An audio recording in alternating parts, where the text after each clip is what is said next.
Bismillahirrahmanirrahim.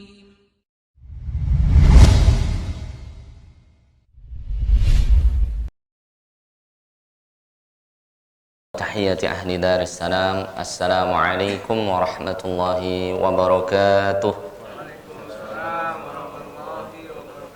Alhamdulillah. Alhamdulillahilladzi bi ni'matihi tatimmu shalihat. Asyhadu an la ilaha illallah wahdahu la syarika lah. Wa asyhadu anna Muhammadan abduhu wa rasuluhu safiyyuhu wa khaliluhu alladzi la nabiyya wa la rasula ba'dah. Amma ba'd. Alhamdulillah, segala puji bagi Allah Subhanahu wa taala. Siang hari ini kita dipertemukan oleh Allah Subhanahu wa taala untuk thalabul ilm, untuk menuntut ilmu. Keutamaan menuntut ilmu jamaah, salah satunya Rasulullah sallallahu alaihi wasallam bersabda, "Innal malaikata", sesungguhnya malaikat Allah Subhanahu wa taala, "la tadau ajnihatiha", akan meletak-letakkan sayapnya. Jadi malaikat Allah itu punya apa, Pak? Sayap. La tadau ajnihatiha, akan meletakkan sayap-sayapnya ridhon li talabil ilm, karena ridho kepada orang-orang yang menuntut ilmu. Itu malaikat Allah Subhanahu wa taala. Wa innal hitana fil bahri, Rasul melanjutkan, dan sesungguhnya ikan yang berada di lautan. Ada yang bisa ngitung jumlah ikan di lautan? Ada paus, ada hiu, macam-macam ya. Pokoknya semua yang ada di lautan, yastaghfiruna li talibil ilm, meminta ampun kepada Allah Subhanahu wa taala bagi orang yang menuntut ilmu. Jadi menuntut ilmu ini dapat keagungan yang banyak sekali dari Allah Subhanahu wa taala. Malaikat pun ridho kepada orang yang menuntut ilmu dan mendoakannya selama di majelis itu. Allahumma ighfir lahu, ya Allah ampunilah hambaku ini, ya Allah ampunilah orang ini, warhamhu, dan kasihinilah orang ini yang menuntut ilmu. Jadi jangan malas-malas ketika thalabul ilm ya. Qadarullah, kita menggantikan Ustaz Jazuli hafizahullah ta'ala, yang beliau masih menjalankan umrah ya. Semoga diberikan keselamatan oleh Allah Subhanahu wa ta'ala, dan semoga sampai di negeri kita dalam keadaan aman dan selamat, amin ya rabbal alamin. Jamaah rahimani wa rahimakumullah yang dimuliakan oleh Allah Subhanahu wa ta'ala, kita akan mempelajari tentang bab al-amalus sirriyah. Seorang mukmin itu harus mempunyai satu amalan sirriyah yang rahasia. Ini jemaah, seorang mukmin ini harus mempunyai satu amalan sirriyatun, yang disembunyikan, yang nggak tahu kecuali dia dan Allah Subhanahu wa ta'ala. Apa aja itu jemaah? Bisa dengan puasa, bisa dengan sedekah, bisa dengan qiyamul lail, bisa dengan baca Al-Quran ya, yaitu amalan yang disembunyikan ya. Karena amalan yang disembunyikan ini lebih dicintai oleh Allah Subhanahu wa ta'ala daripada amalan yang dinampakkan terang-terangan.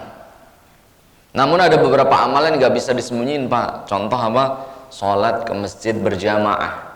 Memang bisa jamaah sambil mojok? Nggak bisa. Memang ini sunatullah. Jadi kalau ibadah sholat berjamaah itu memang nggak bisa disembunyikan. Bahkan yang lebih utama ketika sholat jamaah itu melewati orang yang rame. Ini kalau apa? Sholat berjamaah. Misalnya ini antum melihat di mana tempat driver ini nongkrong, gitu ya. Antum berangkat dari situ pakai peci, nah, gitu kan? Sambil bawa sorban, gitu kan? Sambil bawa sajadah, begitu kan, sambil ngucapin salam, assalamualaikum, ayo bro ke masjid, masya Allah. Jadi ada yang disembunyikan. Atau ngelewatin apa nih, orang yang nongkrong aja, yang mana, karena itu apa, mengajak ke mereka jamaah. Jadi ada ibadah yang malah harus dinampakkan. Sholat berjamaah contohnya ini jamaah Allah Subhanahu wa ta'ala. Adapun ibadah yang lain dianjurkan kita untuk apa? Menyembunyikannya ya. Contohnya apa jemaah?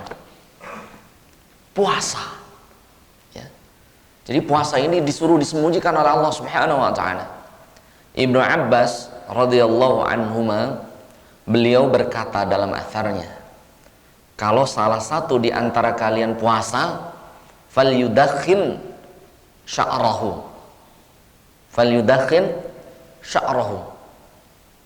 Barang siapa yang berpuasa, tolong, kata siapa? Abdullah bin Umar, yudakhin sya'rahu, agar dia rambutnya itu diminyakin, Pak. Hatta la yadhhar annahu siyam, sampai orang menyangka orang ini nggak puasa. Nah, ini bukan datang ke kantor ya mencet bel aja malas-malasan gitu kan, bawa buku sambil geloyongan di jalan ya, ambil duduknya sambil ngantuk-ngantuk ini. Kenapa ini, Pak? Alhamdulillah sudah puasa Senin Kemis 5 tahun gitu kan. Sudah disembunyikan.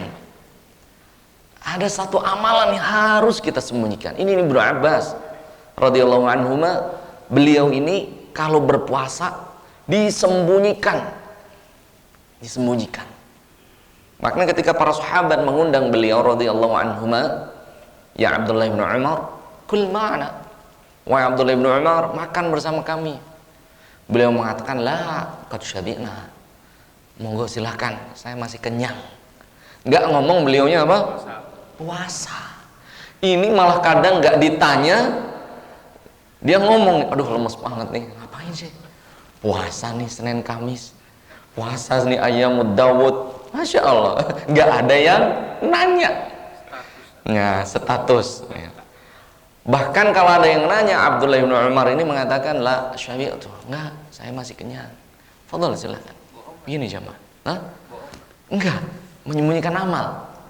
Ada hal-hal yang boleh kita sembunyikan jemaah. Contoh seperti apa? Menyembunyikan puasa. Ya. Bahkan jemaah yang melakukan Allah Subhanahu wa taala, ada seorang cucu Nabi Sallallahu Alaihi Wasallam yang dikenal dengan Zainul Abidin. Siapa namanya? Zainul Abidin. Ya. Nama aslinya Hasan bin Ali, Ali bin Hasan bin Ali bin Abi Thalib radhiyallahu an. Jadi Hasan bin Ali radhiyallahu an setelah mendengar Rasulullah alaihi salatu wasallam ini, Rasulullah sallallahu alaihi wasallam bersabda, sab'atun yudhilluhumullah, yang hadisnya terkenal ya, 7 orang yang akan dinaungi di mana tidak ada naungan kecuali naungan Allah. Yang keenam jamaah, rajulun, seseorang, tasaddaqa, dia bersedekah, fa'akhfah, dia merahasiakan sedekahnya, hatta la ta'lam shimaluhu, sampai tangan kirinya tidak tahu ma'anfaqa yaminuhu, apa yang telah disedekahkan oleh tangan kanannya. Artinya apa jamaah? Orang yang paling dekat dengan kita itu siapa, Pak? Istri. Istri itu mengetahui rahasia kita dari ujung rambut sampai kaki. Istri antum melihat semuanya kan? Iya. Jadi sampai disembunyikan daripada orang yang paling mengenalnya sekalipun, yaitu siapa? Istrinya. Ya. Makanya istri itu asror, rahasia jemaah. Istri itu apa, Pak? Asror, rahasia kita. Kalau istri kita bisa memegang rahasia kita, Masya Allah, karena dia tahu semuanya. Ya. Selain Allah Subhanahu Wa Taala, istri ini hampir tahu semuanya, Pak. Jadi istri itu asrarul mukmin, rahasia kita ya, di hadapan orang mukmin. Makanya kalau istri soleha itu nutupin aurat suaminya. Hunna libasul lakum wa antum libasul lahun. Suami itu, istri itu pakaian suami, dan suami itu pakaian untuk istri. Jangan kayak artis, Pak. Setelah ada masalah, ini ngomong ke sana, suaminya ngomong ke sana, la ilaha illallah. Saling apa? Menjelekkan. Dan semuanya tahu. Istri tahu rahasia suami, suami tahu rahasia istri. Na'udzubillah. Semoga Allah menutupi aib kita, Pak.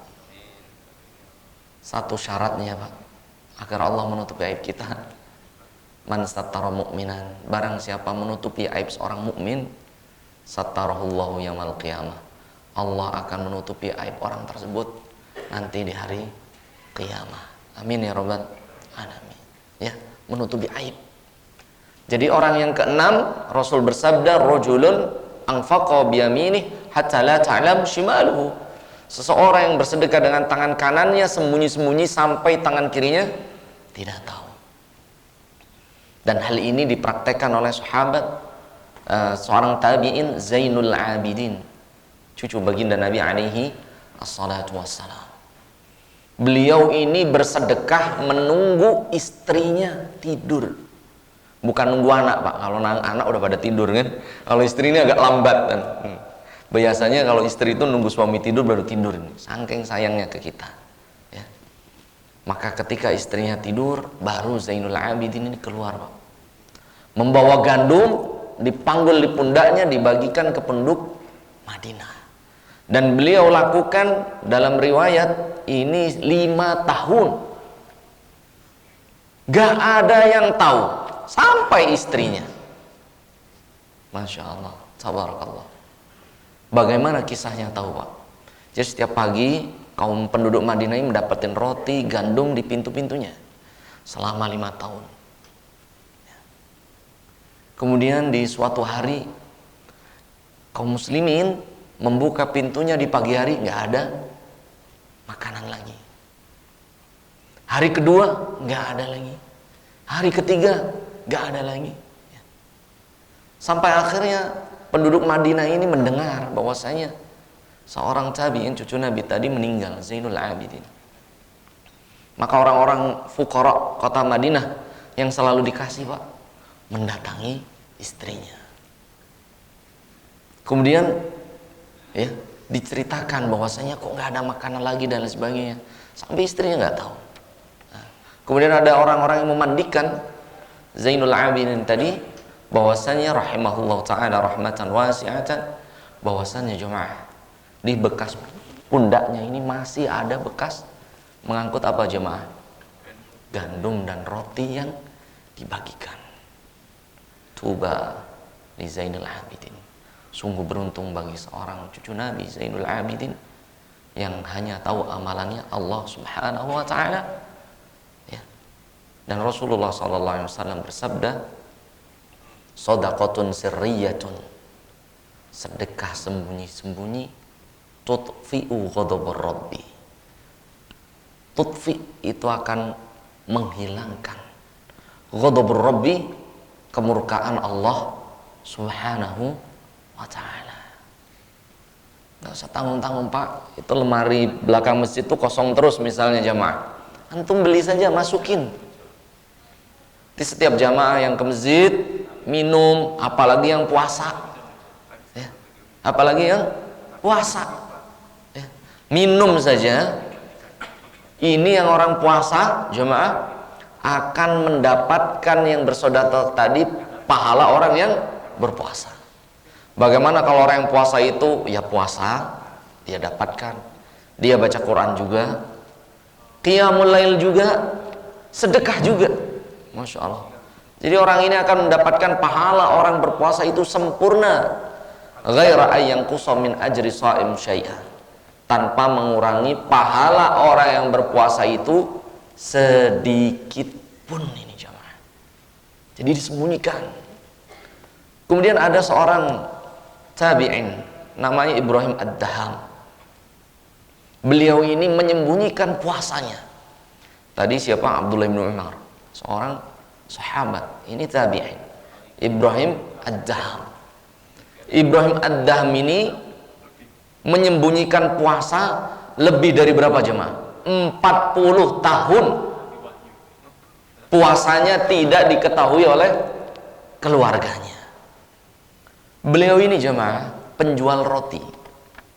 Jadi ketika mau berangkat istrinya menyiapkan apa? Bekalnya. Ya. Kemudian bekalnya ini nggak dimakan jemaah, dibagikan ke fakir miskin. Ya. Kemudian Ibrahim Ad-Daham ini ketika pulang sudah maghrib jemaah, jadi makan bersama keluarganya. Sehingga keluarganya menyangka bahwasannya suaminya tidak puasa. Namun Apa jemaah? Amal soleh dibuka oleh Allah Subhanahu wa ta'ala. Ketika beliau meninggal, jemaah, maka kaum yang sering disedekahi mendatanginya. Kemana Ibrahim Adham yang selalu bersedekah kepada kami setiap pagi? Setiap makanan perbekalannya nggak ada yang sisa. Nah, rupanya orang ini Ibrahim Adham, seorang tabi'in ini berpuasa tanpa sepengetahuan keluarganya, karena berangkat ini bawa apa? Bekal dari istrinya, pulang sudah petang, di rumah sudah berbuka. Ini wallahi luar biasa jemaah. Menyembunyikan apa? Amalnya jemaah. Ini paling berat ini ya. Ini jemaah. Kenapa ini ada bisik-bisik ini misalnya? Kenapa istri nggak boleh tahu amalan rahasia kita? Kalau bisa Pak, istri jangan tahu rahasia kita. Antum transfer ke ibu kemarin tanggal 28 transfer, gitu kan? Hari apa itu? Jumat deh. Apa Kamis itu? Nggak usah ngomong ke istri, karena kebanyakan istri itu ember, susah Pak. Iya, masya Allah, suami cuma ngomong Pak, alhamdulillah kita sedekah ke masjid 500.000 misal, kecuali yang di waskita, nanti sakit hati ibu-ibunya. Misalnya suaminya sedekahnya 100.000, dikata tahu istri, alhamdulillah mi 100.000. Kemudian istrinya ngomong ke tetangganya, 1.000.000, 500.000, 200.000. Ini Pak, makanya hati-hati, kecuali wanita yang salehah. Nah, yang di waskita insya Allah. Apalagi yang janda, ini ada yang duda insya Allah. Nah, ini jamaah yang makan Allah Subhanahu wa ta'ala. Dan Nabi SAW bersabda dari Abu Hurairah radhiyallahu an, ada 3 golongan jamaah. Awwalun nasi yuqda yaumal qiyamah. Nanti ada 3 orang yang pertama kali akan diadili oleh Allah Subhanahu wa ta'ala. Yang pertama, Nabi SAW qari'ul Quran, orang yang rajin baca Quran. Astagfirullah. Yang kedua, al-mutasaddiq, orang yang rajin sedekah. Yang ketiga, syahidun, orang yang mati syahid. 3 orang ini akan pertama kali dihisab oleh Allah Subhanahu wa ta'ala. Bagaimana kisahnya Pak? Jadi Nabi SAW bersabda, yang pertama Pak, qari'ul Quran, orang yang baca Al-Quran. Nanti dihadapkan di hadapan Allah Subhanahu wa ta'ala, kemudian Allah bertanya kepadanya, hal qara'ta Quran li ajli? Kamu baca Quran nanti untuk siapa?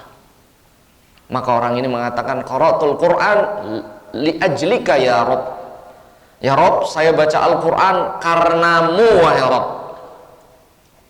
Maka Allah yang tahu di dalam hati, kadzabta, kamu bohong tadi. Kamu bohong tadi. Qara'tal Quran liyuqal anta qari'. Kamu baca Quran agar kamu dikenal sebagai qari', orang yang rajin baca Quran. Makanya bab niat ini susah Pak. Bab niat itu susah. Pengen tahu Pak kadar keimanan kita? Antum kalau ada orang dan gak ada orang, ada bedanya tidak? Itu saja kuncinya. Antum ketika ada orang dan gak ada orang, berbeda gak ibadahnya kepada Allah? Kalau masih berbeda, di situ keikhlasannya masih belum sempurna. Karena gak ada anak, gak ada istri, misalnya, jangankan sholat berjamaah, sholat aja enggak, misalnya. Naudzubillah. Jangankan misalnya dia baca Quran karena di masjid, apalagi ada di RUT misalnya, dia ke pengajian. Ya Allah, nggak perlu jamaah. Semua manusia nggak ada yang tahu, Allah tahu nggak? Allah tahu. Semua manusia nggak ada mencatat, Allah catat tidak Pak? Allah catat. Untuk apa kita beribadah? Untuk apa kita ke pengajian? Kalau karena di dalamnya ada direksinya, ada SVP-nya. Kalau mereka nggak ada, antum dalam hati, alhamdulillah nggak ada. Subhanallah. Subhanallah. Fana'udzubillah. Bacalah Al-Quran, ada orang ataupun tidak ada orang. Sholatlah malam, mau ada orang ataupun gak ada orang. Kalau gak ada orang, Pak, itu Allah langsung yang menyaksikan. Kalau ada orang belum tentu, Pak. Keikhlasan diuji di sini, Pak. Begitu juga yang kedua, Pak, orang yang rajin bersedekah. Ditanya oleh Allah Subhanahu wa taala, "Tasaddaqta li ajli?" Kamu tadi bersedekah untukku, wahai hambaku. "Na'am ya Rabb, atasaddaqu li ajlik." Ya Allah, aku bersedekah karenamu. Allah yang tahu dalam hati, Pak. Kadzabta. Kamu bohong, kamu dusta. Liuqal anta jawad, agar engkau dikenal sebagai dermawan. Waqad qil, dan hal itu sudah ente dapetin di dunia, gelar itu. Fayulqa finnar, orang ini pun dilempar ke api nerakanya Allah Azza wa Jalla. Yang ketiga, orang yang mati syahid, Pak. Dihadapkan di hadapan Allah tiga orang ini, Pak. Orang ini mengatakan, "Ya Rabb, ujahid li ajlik." Ya Allah, aku berjihad karenamu. Maka Allah Ta'ala, kadzabta, menjawab, bohong kamu. Jahadta liuqal anta jari. Kamu berjihad agar kamu dikenal sebagai pemberani jari, pahlawan di kaummu. Waqad qil, dan semua itu udah antum dapatkan. Fayulqa finnar, orang ini pun dilempar oleh Allah ke api nerakanya Allah Subhanahu wa ta'ala. Makanya dalam bab niat, Pak, berat, Pak, ya, hati-hati. Qul huwallahu ahad, katakan Allah esa, Allahu samad. Allah lah tempat kita meminta, gak perlu orang lain tahu. Lam yalid wa lam yulad wa lam yakul lahu kufuwan ahad. Allah itu udah kita pahami, Pak, sifat Allah as-sami', maha mendengar. Kita baca Quran gak ada orang yang tahu, Allah tahu. Al-basir, kita sedekah gak ada yang tahu, Allah tahu. Allah tahu. Al-alim, orang berjihad menuntut ilmu gak ada yang tahu, Pak. Allah tahu, Pak. Allah Subhanahu wa ta'ala ala kulli syai'in qadir. Bahkan Allah alimun bidzati sudur. Bahkan Allah yang terbersih di hati saja tahu, jemaah. Ini jamaah rahimani wa rahimakumullah yang dimulakan oleh Allah Subhanahu wa ta'ala. Dan Ibnu Abbas radhiyallahu anhuma, Abdullah bin Abbas radhiyallahu anhuma, beliau mengatakan, al-andadu huwa asyirkul khafi. Hati-hati antum dengan syirik kecil. Akhfa min dabibin namli. Sesungguhnya syirik kecil itu lebih akhfa, tidak terdeteksi, min dabibin namli, dari gerakan semut, jamaah. Pernah tidak, mohon maaf Pak Mursyid, ada semut nyampe jidat? Mohon maaf Pak Mursyid, pernah tidak? Padahal semut itu dari kaki, Pak. Tiba-tiba di mana? Di jidat, diambil, oh ada semut. Rasul bersabda, akhfa min dabibin namli. Syirik itu lebih tidak terdeteksi daripada jalannya semut. Jangan-jangan amalan kita yang kita ini rutinkan hangus karena kita tidak bisa menjaga hati kita. Alhamdulillah. Dan Ibnu Abbas mengatakan, ala sofa'i sauda fi dhulumatil lail. Syirik kecil itu lebih tidak terdeteksi daripada gerakan semut di bawah batu yang hitam di tengah malam. Ya Allah. Sekali lagi, Pak. Seperti apa, Pak? Gerakan semut aja udah nggak tahu, Pak. Di bawah batu lagi. Masya Allah.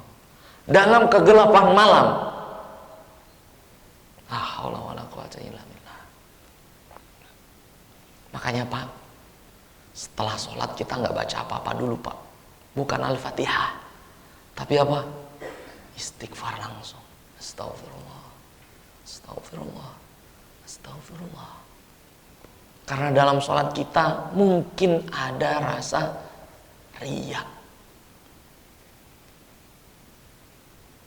Mungkin belum ikhlas karena Allah Subhanahu wa ta'ala. Mungkin dalam sholat kita nggak khusyuk, sampai nggak inget ini bacaannya apa ini, nggak memaknai bacaannya, padahal kita sedang menghadap Allah Azza wa Jalla. Ya. Makanya Pak, hati-hati. Kemudian Abu Bakar radhiyallahu an mendengar hadis ini. Kemudian Abu Bakar radhiyallahu an mendatangi Rasulullah alaihi salatu wassalam. Ya Rasulullah, bahwasannya engkau bersabda, kalau tadi Ibnu Abbas berkata, Rasulullah SAW bersabda bahwasanya akhwafu ma akhafu alaikum min masihid dajjal asyirkul asghar. Engkau bersabda, wahai Rasulullah, sesungguhnya yang lebih aku takuti daripada kedatangan masihid dajjal yaitu syirik kecil. Kemudian Rasul melanjutkan rajulun yusalli fayuzayyina salatahu liyuran nas.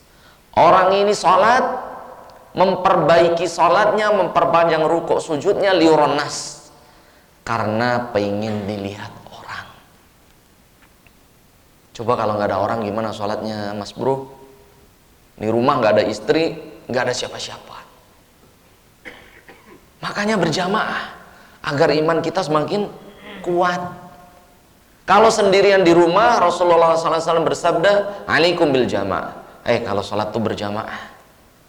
Fa innama ya'kulu dhi'bu minal ghanamil qasiyah. Karena sesungguhnya orang yang nggak sholat berjamaah itu seperti domba yang tertinggal dari kelompok koloninya, akan dimakan serigala. Kalau rame-rame Pak, lebih khusyuk, tepat waktu. Kalau sendirian, sholat 4 rakaat bisa dikosor Pak, karena nggak ada istri kosornya.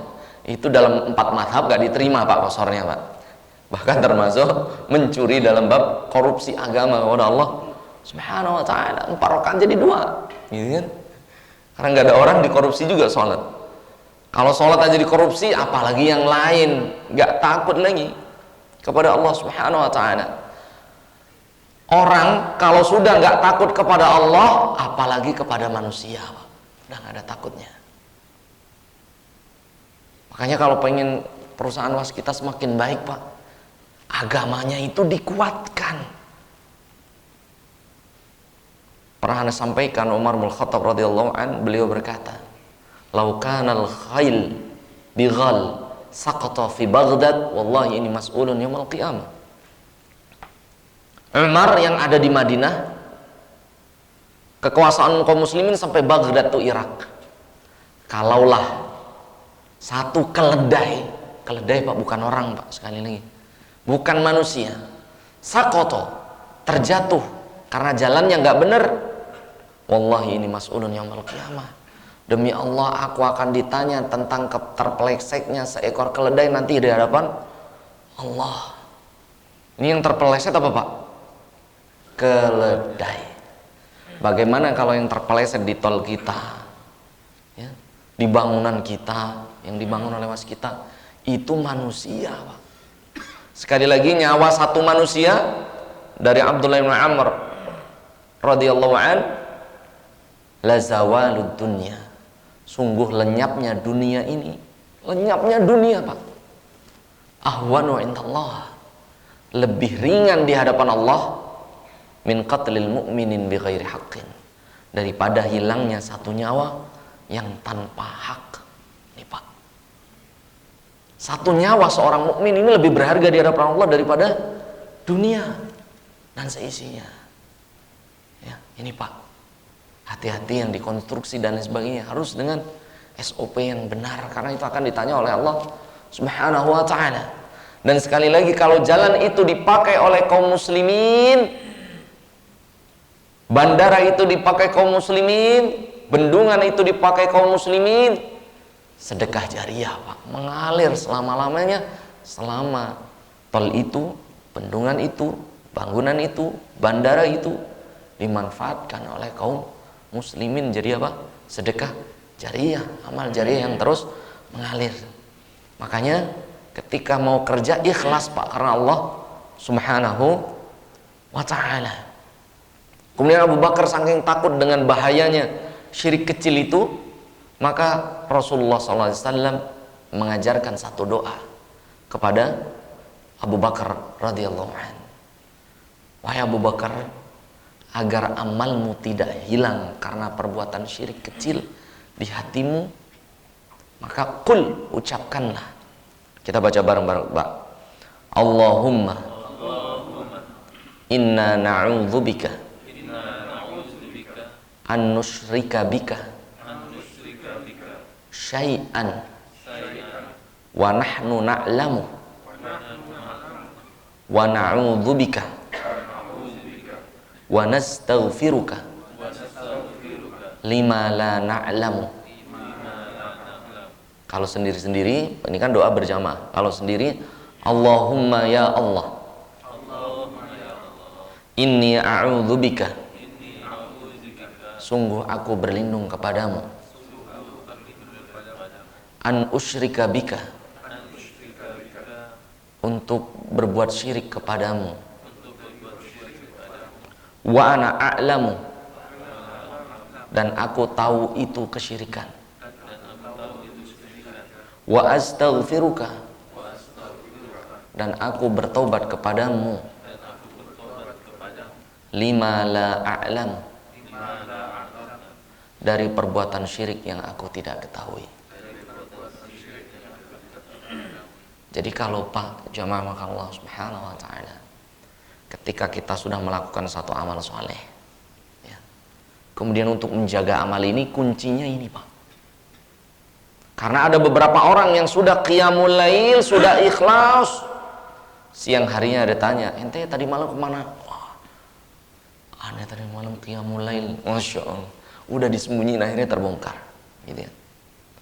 Kemudian masya Allah ada yang bersedekah ke masjid 10 juta hamba Allah. Oh, itu sebenarnya saya itu, kan gitu, Pak. Ada yang baca Quran nih di masjid rajin banget. Oh, itu saya kemarin, Pak, gitu. Makanya kunci dari semua amal soleh agar tidak sia-sia hangus di hadapan Allah, kuncinya tadi yang diajarkan Rasulullah kepada Abu Bakar As-Siddiq. Antum bayangkan Abu Bakar As-Siddiq saja khawatir amalnya sia-sia karena apa? Ada perbuatan syirik kecil, yaitu pamer. Jamaah, Allahumma inni a'udzubika an usyrika wa ana a'lamu wa astaghfiruka lima la a'lamu. Semoga Allah Subhanahu wa taala menutupi aib-aib kita dengan kita menutupi aib-aib saudara kita. Semoga Allah Subhanahu wa taala menjadikan amal kita diterima oleh Allah Subhanahu wa taala, dan semoga Allah mengampuni kekhilafan dan juga kesalahan-kesalahan kita. Amin ya rabbal alamin.